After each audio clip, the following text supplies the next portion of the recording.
Nice. And there we are. It is 5 o'clock. This is Distinctive Delphine, and we have an amazing opportunity today to talk to Heather Rose. Heather, how are you doing today? Good. How are you? Thanks for having me.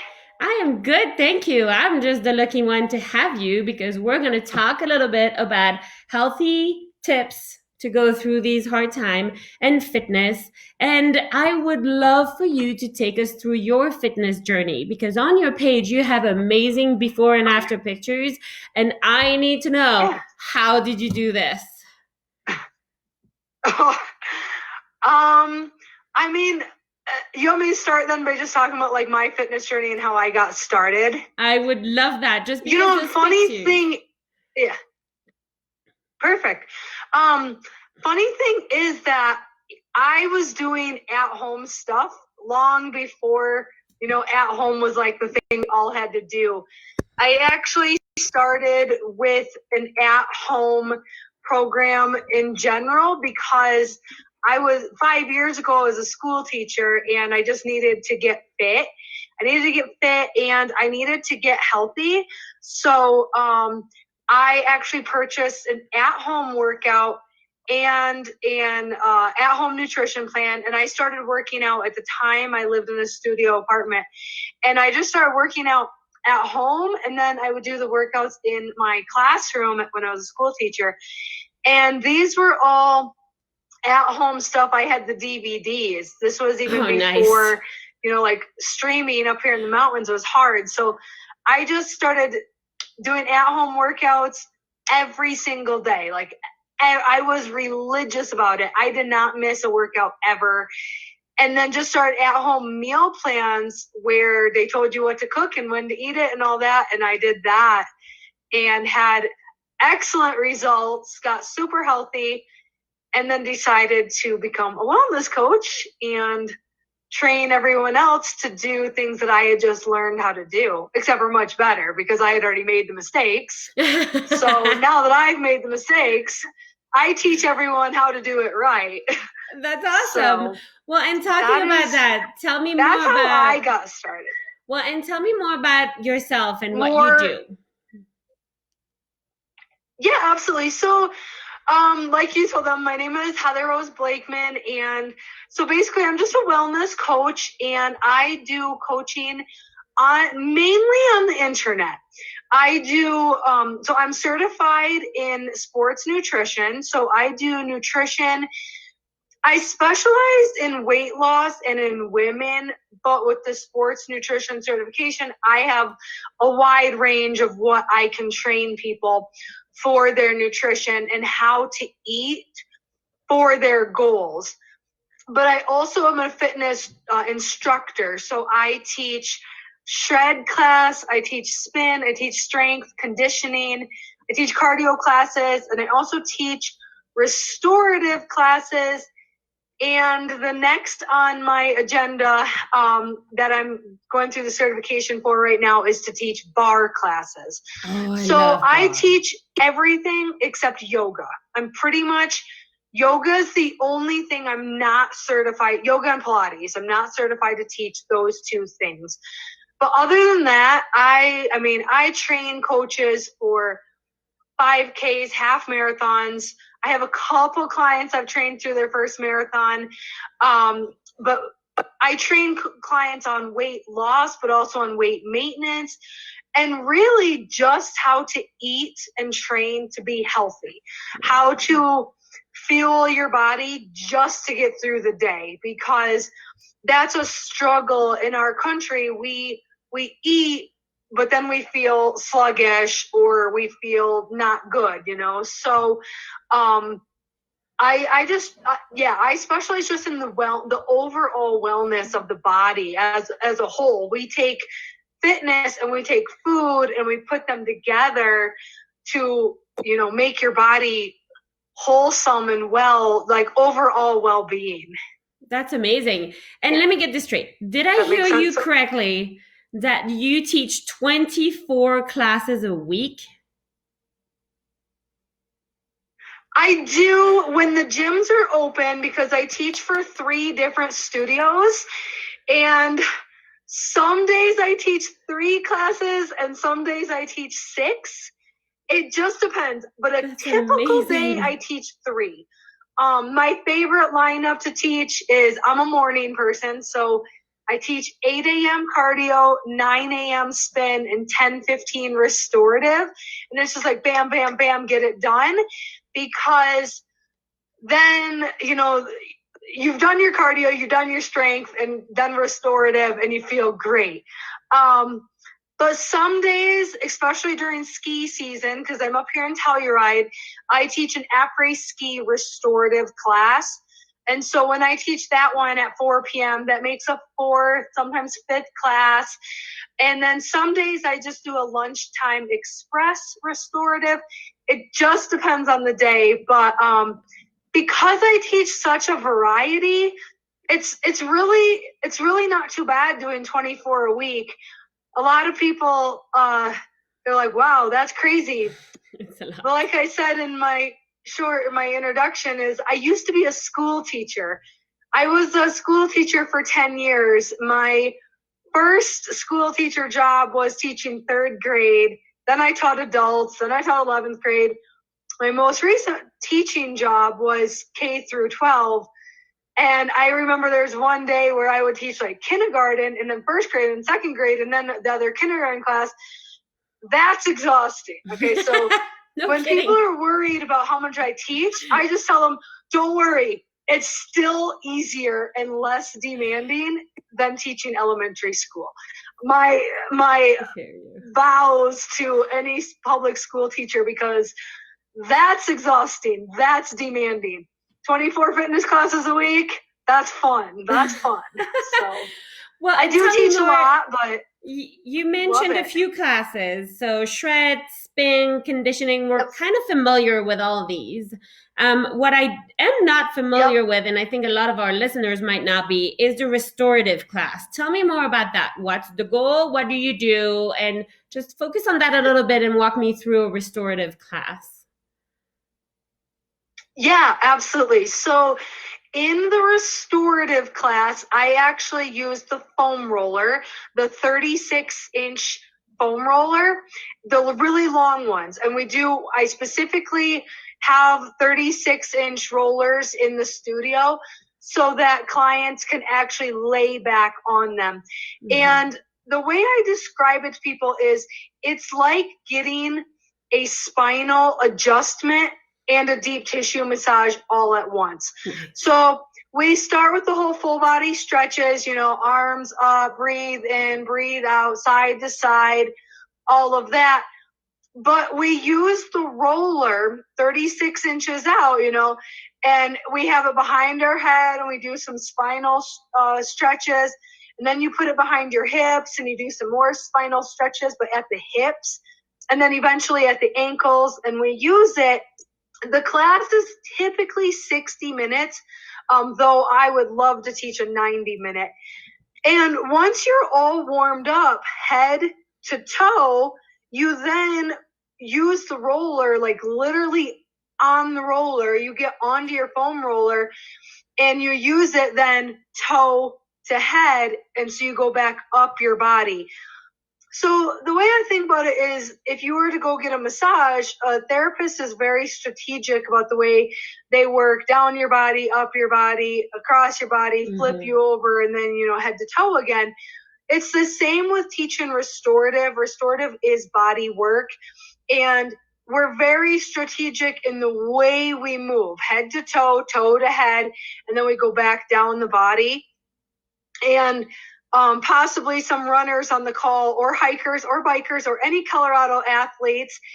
A lot of us, before we learned about restorative, were guilty of going straight to the IT bands, and everyone just foam rolls their IT bands, when that's like adding injury to insult or insult to injury, So we just do it way different. We actually roll the IT bands last. You roll everything else, and we do the IT bands last. And for a lot of clients, I actually don't even touch their IT bands until like the 4th session, because you just have to move everything else around first. And so that's the way restorative works. And I actually do teach it virtual as well. I taught a virtual restorative class last week, I think on Sunday, and it turned out really great. So Nice. I was a little bit, hesitant at first about how people would do restorative virtually, because in class, I like to manipulate people's bodies and move their toes and move, because just by moving toes, you move a lot of the connective tissue all the way up the leg to the hips. Mm-hmm. But I was able to help people maneuver that even virtually. So it turned out really great. And restorative has been my saving grace. And I can tell you why I got into it if you want to hear that. I would love to. And I will say, for me, I love what you're saying about the T-bands. And because I am guilty of, after a bike ride, mountain biking or anything, I'm just like, oh, this is what I'm supposed to be doing. And I think it's a lot about knowledge and what to do. And especially right now, I can't see my chiropractor. So if I have my foam roll, I can actually really help myself a whole lot. Definitely. So I'd love to hear your story, because this is fascinating to me. How I got into foam rolling was actually, I think last week was a year. It had been a year since I started the certifications for it. And it was because a year ago, I was training to run the rim to rim of the Grand Canyon and a full marathon. Yeah. And I ran the Grand Traverse, and I ran Silverton Ultra. Basically, last summer, I ran a total of 5+ ultra marathons, and I was not teaching 24 classes. I was teaching more like 8 to 12. But I was teaching like 8 to 12 classes a week. And I came in early one day to foam roll before my cardio class, and a client walked in the door, and she's like, oh, will you teach me that? And I was like, I can. I'm not professional. I just like to do it. She's like, yeah, but I never used the roller like that. So then every day that client and I were talking about new things on the roller, and I was like, and then I did this, and then I did this. And so she's like, you really should be teaching this.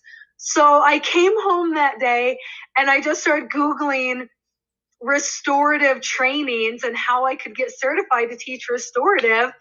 And so I did a training, and I learned it was a lot of anatomy and a lot of just studying, because when you're a trainer, the bones and muscles, but all the connective tissue and how to strategically move.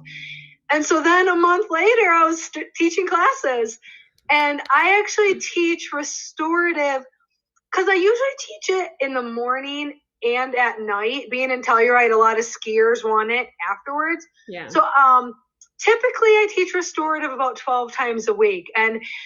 But like I said, I did it because I was an athlete. I run a lot, and it was just saving me on all my running. And knock on wood, I was injury free. And so when they were like, we want to learn, I'm like, I'll teach any athlete, not even just athletes. It's for anyone. Anyone who wants to learn, I will teach them, because you only get one spinal cord, so protect it. I agree. I'm totally with you. I'm a big believer in that. I go to my chiropractor every 2 weeks. I always like to be aligned. If anything is out of line for me, I'm hurting everywhere. So let me ask, I love everything you talked about with the running too. So I think like a lot of people struggle with running. So since this stay at home thing, my son has been amazing, and he's doing his PE workout with me. So he kind of is behind me, and we're running because that's what they do at school. They just run tracks at school as well. So we picked kind of a circle in the neighborhood, and we're doing this every day, and we're adding, a lap every day. And I love doing that with him, but gosh, I hate running. How can I fix that? Help me, please.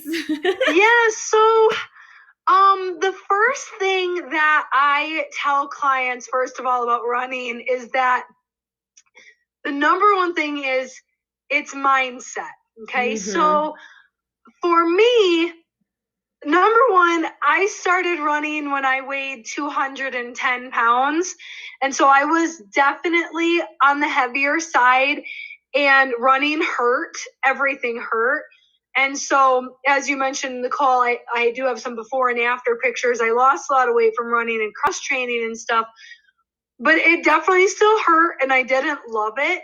But once you get it in your mind that this is, I don't want to say fun, because while people are running, I don't think that they necessarily say it's fun, but I have to try to put this in a good way.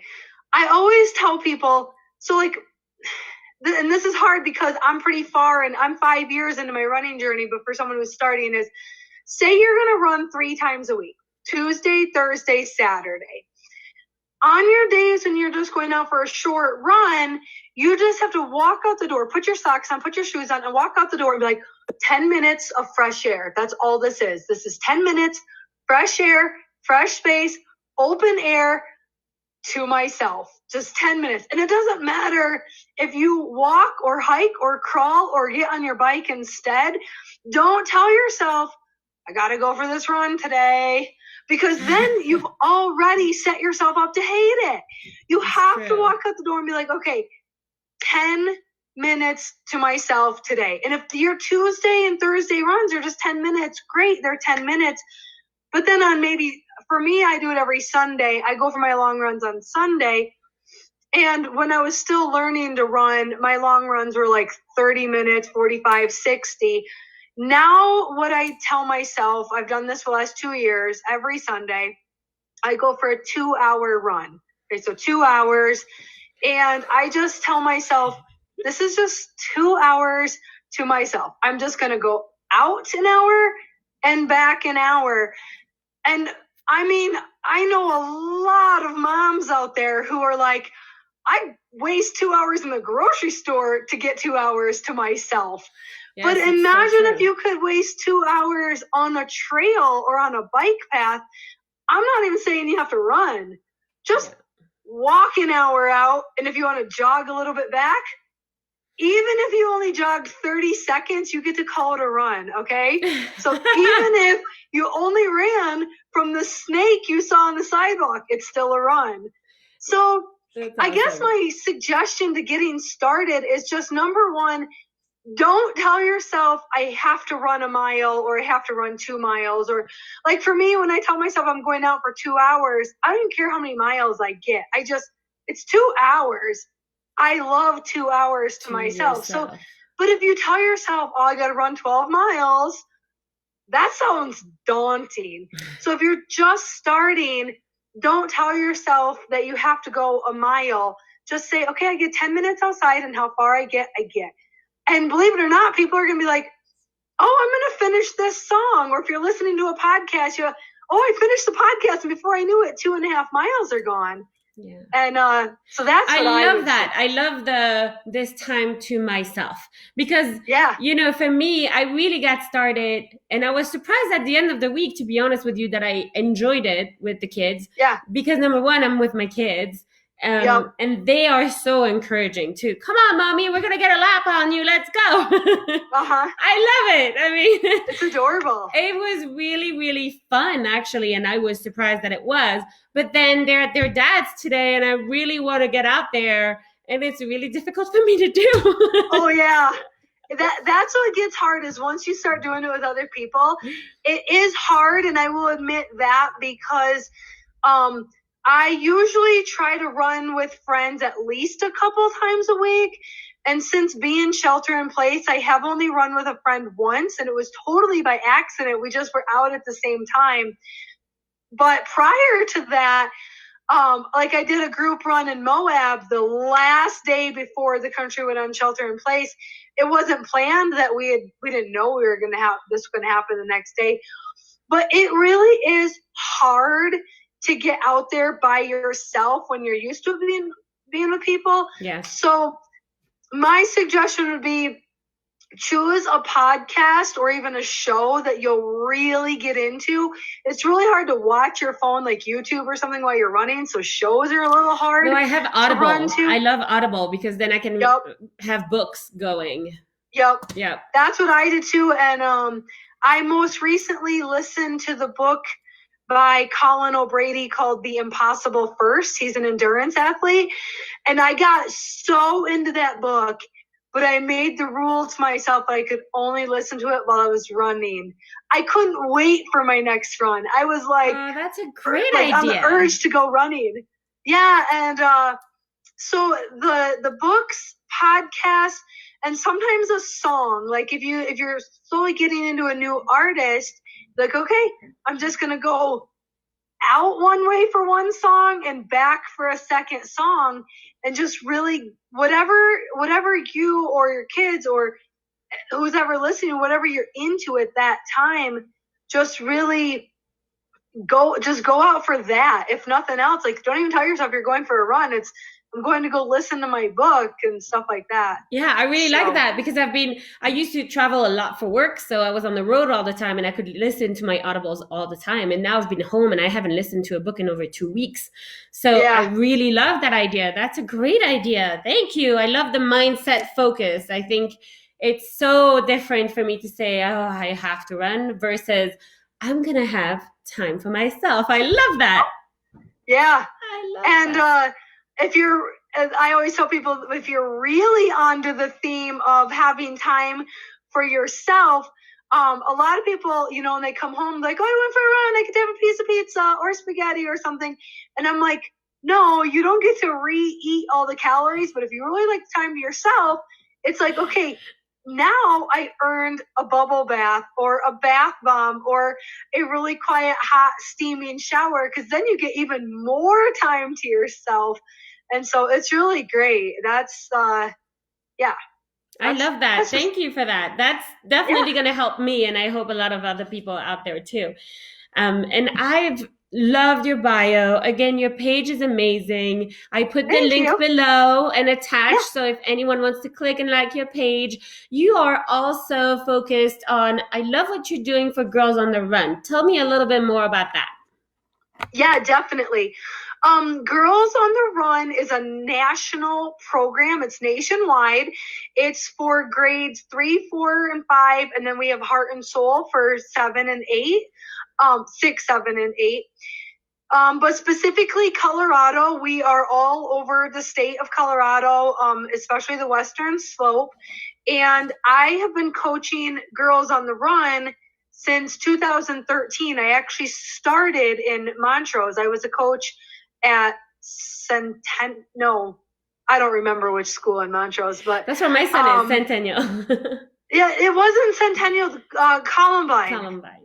I think, I was a coach there just one season before then switching to Ridgeway and then to Telluride. So I've coached in Montrose, Ridgeway, and Telluride. And in my time as a coach, I've coached several seasons, but I also became a county ambassador for San Miguel and Ouray County and on the state board of directors. And then I joined the national level being a running ambassador. So I ran Chicago Marathon as an ambassador, and I'm still part of the lifetime ambassador club. Nice. So our this season obviously got canceled across, the country. There's no Girls on the Run this season, and it has been just heartbreaking, I think, for the girls and the coaches, because it's a completely nonprofit. It's all volunteer, but no matter how much volunteer still it is, all of us coaches, we love to go run with these girls. We love to coach them. Every day they have practice twice a week. Every practice is 90 minutes. They start with like an intro lesson, and then they do warm up, and then they run, and then they conclude with journaling and all of that. So what I am currently doing for Girls on the Run on the Facebook page for themselves, it's called like Colorado Girls on the Run Western Slope or something like that. Yep, I'll put the link Monday there too. and Wednesdays, I am doing live workouts with them. So we're doing a Monday motivation and then a Wednesday workout. Mm-hmm. And I am just coming live on that page every Monday and Wednesday at 10 a.m. and doing kids-oriented workouts. On Wednesday, I totally dressed in the brightest clothes in my closet and wore a headband and danced like a silly person. And I had a great time with that. So in addition, though, so I'm doing that for the kids, and that's to help them stay mentally and emotionally stable, as stable as we all can during this time. That's for the kids. Now, what I'm trying to do for adults and for the company financially is running a little bit of a virtual 5K training workshop for any adults who are trying to work up to their first 5K. And so I've created a Facebook workshop. I've created calendars, routines that adults would work through between now and May 2nd, because the Girls on the Run virtual 5K is May 2nd. And I'm doing it completely donation based. People can donate whatever they want. And so then 70% of all, I'm actually doing this with all my coaching for the month, 70% of any donations are being then donated to Girls on the Run. So pretty much I'm doing coaching from private virtual workouts to setting up this calendar for women, coaching them through their first 5K and whatnot. So it's all donation based, and then 70% of the donations go to Girls on the Run. And if people are wondering about the other 30%, there are costs behind what I do as a coach. Obviously, I have certification costs, insurance costs, and then just business maintenance costs. So because, fitness is what I do as a job. So 30% is pretty low. Yeah. The finance piece is really weird to talk about on a live, but some people are like, well, what are you doing with the rest? So I thought I would just, but yeah. So then on May 2nd, when everybody completes their 5K, I'm just going to make one huge donation to Girls on the Run because,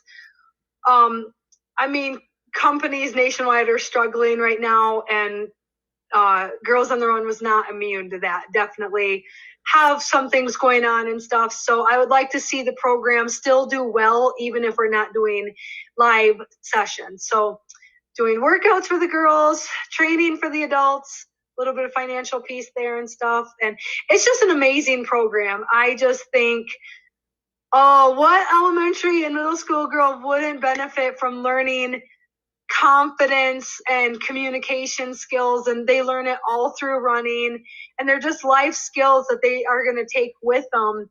And just teaching a young girl to be comfortable in your body and understand the anatomy of your body. And because in running, you don't just learn a 5K, but you learn so much about your body from the inside out and the outside in. And it's just really awesome to see these girls learning. The spatial, when they learn, their spatial awareness, that in itself is just amazing to watch as well. Yeah. And the accomplishment. And they push themselves too. I've seen it. I'm really sad that they can't do it together either, just because when you see the group together meeting every week, they just push one another. Much. And not in a competitive way, but more in a supportive way. It's very supportive, and it's very, you're going to do a lot more than when you try to go out on your own. Absolutely. They empower each other so much. Yeah. And they learn in Girls on the Run, it's a 12-week program. They learn how to empower themselves in order to empower others. And then at the 5Ks, man, when they run and they come through those finish lines, it's like huge sense of accomplishment, and they just feel so good. And so it's really awesome to see them experiencing that and just having a great time. So well, thank you for doing that. I have to follow up with the first week. You asked on our page today on our group if we had done our first mile, so I need to follow up with that. I wasn't on it this week. I was so busy. It's okay, but that's why I love it. Yeah, it's fairly self-paced as long as people don't get too far behind. That's the glory of when I send out calendars for any type of any type of training, I always tell people it's fairly self-paced. If you fall a day behind or get a day ahead, it's all good. It's just you don't want to fall like 7 days behind. Yes, and that goes for any training in general. I mean, that's even if you're taking college courses or business courses or, doing your own taxes. You don't want to wait, you don't want to get too far behind. So absolutely, in general, I am with you on that. Well, that was a ton of amazing information. I love the restorative info. The May 12th, everybody mark your calendar. May 2nd, sorry, May 12th is my birthday. May 2nd, we've got Girls on the Run. And if you join the group and donate, please donate and help Girls on the Run stay afloat. That'd be amazing. I really took away the mindset and time for myself. I'm going to work on that personally. I love that so much. And can you believe it's been 30 minutes already? I know, it goes by fast. It's been fun. I appreciate you having me on here. It's been super fun to chat and stuff and just keep the community active and healthy and, mindset, food, fitness, mindset. Yeah. We bring it all together. I'm so passionate about if you look at it as a pie chart, you have to have all the pieces. So. Yeah. And we're better together. That's what I love about our community. And we're just better together. And so thank you so much for taking the time. I appreciate it. I know a lot of people will take great information out of that. So you have an awesome, awesome Sunday. And now hopefully maybe we can catch up in a couple of weeks and see how everybody's doing with Girls on the Run. Perfect. Have a great night. Thank you so much. I appreciate it. Thanks, Heather. Bye-bye. Bye.